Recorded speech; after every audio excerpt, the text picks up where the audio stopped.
Hi, welcome to my kitchen. This is Mary's Village Style, and I have two guests today. I have Frank Bruno from Friends of Isola della Femmini, and I have Wolfgang Kroski from the Pittsburgh Chamber and Kroski Real Estate here with us today. And we're going to do one of the family recipes, and that's all we do is ordinary family old world recipes. Nothing fancy, no fancy equipment, no fancy ingredients. Everything that you can buy on Amazon or in the grocery store. And today's recipe is regular Sicilian style seasoned breadcrumbs. So we're going to do this recipe because everybody says they try to make breadcrumbs and they're really not that flavorful. Well, this is going to change it. So We're going to change it up. And these breadcrumbs, is this like a staple ingredient that you use in a lot of dishes? Is it something I should keep on hand? Not being Italian, yes. Yeah. I keep this Ziploc bag full in the freezer, smelling fresh and really good. Now I want you to smell this. Now this is the finished product. Okay, it smells good. Smells just like my grandmother's. Yeah. Okay. Smells like childhood. So this now you can use this for breading the meats, artichokes. What else? Stuffed artichokes, anything meatballs. Meat in the meatballs. Okay. In the meatballs. Right. When you're stuffing a bruschelloni, a roast, anything that comes, any Italian recipe that calls for seasoned breadcrumbs, this is the one to go. Okay. So first and foremost, what we have here is we have French bread breadcrumbs. These particular breadcrumbs, which I think are the best in the world, are from Palermo Bakery in Monterey. And the texture of the breadcrumb is the important part, I think. I do use Progresso breadcrumbs, but these are the best. Is this already done? They come already done. You can just go by Monterey, California, and go to the bakery, call ahead of time, and pick up breadcrumbs. They're the best. So you can only get them by going to Monterey? Yeah, if you want them in our town, you can call me and I'll get them for you. But call Mary, she smuggles breadcrumbs. But you can use Progresso breadcrumbs. The thing I like about this breadcrumb is the texture of it, and you should feel it. You guys have clean hands? Everybody wash their hands? This is, the texture is kind of... Like flour. Yeah. A little coarse flour. Yeah, and when you bread a piece of chicken or a beef cutlet with this, it sticks to it more and makes more of a batter type breadcrumb like they used to have in the old days, when I was a kid. And my grandmother used to make her breadcrumbs or get them from Naples Bakery, but it actually was from a real Italian French bread, and they grind it. I don't know what they make breadcrumbs out of today, but this is what they do at Palermo, and it's great. If I use Progresso, get the Italian type or plain. Just the plain? Just the plain. Got it. Don't add anything to it. And we had this discussion last time. Italians don't use basil. No, we use basil. Or thyme. Rosemary, very little. Okay. I don't know about thyme. I don't think they use thyme. All the ones that I said, where's the Italian seasoning, you just scoffed at me. And the jar of Italian seasoning, I do not own one.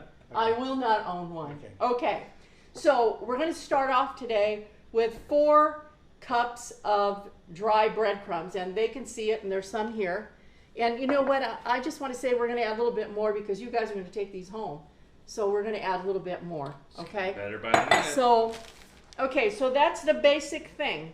What I did this morning was, and I have about 25 years ago when we first started Friends of Isola della Femmini, we had dinner at Midge Bonanno DiMaggio's mother's house. Yes. And she made meatballs, the best meatballs I've ever had in the world. So I kind of try every time I make meatballs to make it the way that her mother made it. And I don't know what her mother's recipe is, but I think I've got the breadcrumbs down the way my grandmother made it. When I make the meatballs, they come out pretty close to Midge's mom's. Okay. So what I did here was, in a frying pan, I cooked an onion and a half. I just sauteed it with olive oil. And I put 2 tablespoons of garlic, and I sauteed it together. Then I put it in my little food processor here that I'm taking it out of. and pulverized is what I call it. What type of onion do you use? Just yellow onion, anything you like. You know, if you want something fancier, you can have that. Okay, so you guys are doing the work here. So would there be any recipes or maybe a sweeter onion, like a Walla Walla would be you could better? use it. You could use it. I don't know if it would be better. Here's about a tablespoon of raw garlic, even though there's 2 already cooked into the onion. Okay? You sure there's enough onion? I think so. Try not to make too much of a mess. I thought this was family style. Yes, Mom. Okay. So we're going to put a little bit of parsley. From your garden? No, this is from Rayleigh's. Oh, okay. Sorry. Oh. Okay. And what's your secret with parsley for storing it? Oh, well, here it is. You know, everybody says, oh, I don't want to put parsley because I don't want to clean it and I don't want to, it's too much to chop. Well, I took 3 bunches of parsley, cut them off with the scissors, tried to pull off the tough stems, but not too much, stuck them in this little food processor,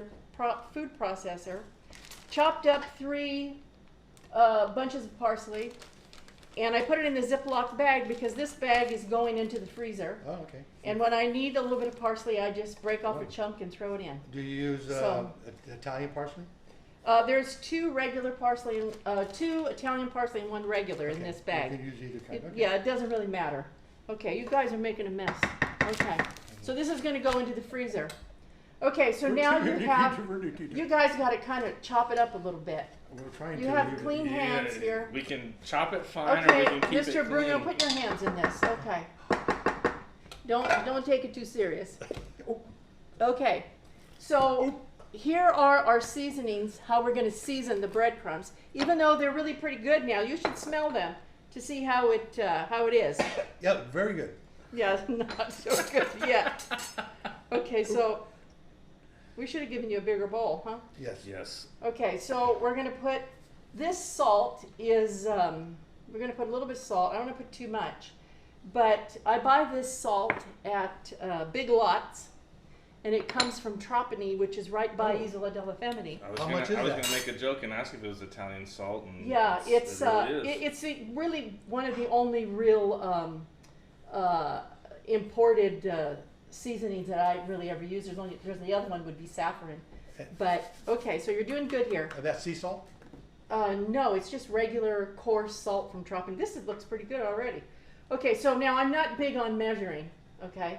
And I'll tell you why in a minute, why I don't measure. When I season something, I usually go over it 3 times. And what do you Do put it in by it? taste. Okay, oh, this was Costco's granulated garlic. From Okay. California. Okay, yes, yes. Go right. And I think this is McCormick's granulated onion. Oh. Okay. And then my favorite seasoning of all time, Kraft Parmesan cheese. Smell that baby. That smells like home. Smell like Okay, so somebody we're I going to know. put this whole can in here. Oh. We definitely need a bigger bowl. Yeah, we'll get a bigger bowl. Okay. And then you're going to dump this whole container in there, and I'll get you a bigger let's bowl. Get a bigger bowl first. And then this is shredded Parmesan cheese. I thought you didn't like this stuff. No, I love it. Okay, that's I love it. Okay. No, it's good. Okay, so now we need pepper. And I hope my kids watch this video because they have no clue how to make breadcrumbs. Monica, my daughter-in-law Monica does, but the rest of them. So pay attention, Jim. This is for you. Yeah, keep going, baby. Okay.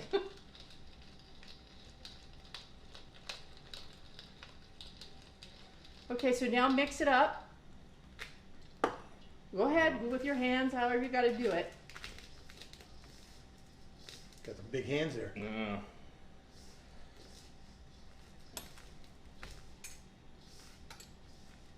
Very good. Yeah, a little folding action here. Yeah, there you go. You gotta fluff the crumbs. Put the air in there. Yeah. You don't want any flat crumbs. Okay, smell it. I can think smell I it. could just eat that. Taste it. Taste it. See what it tastes like.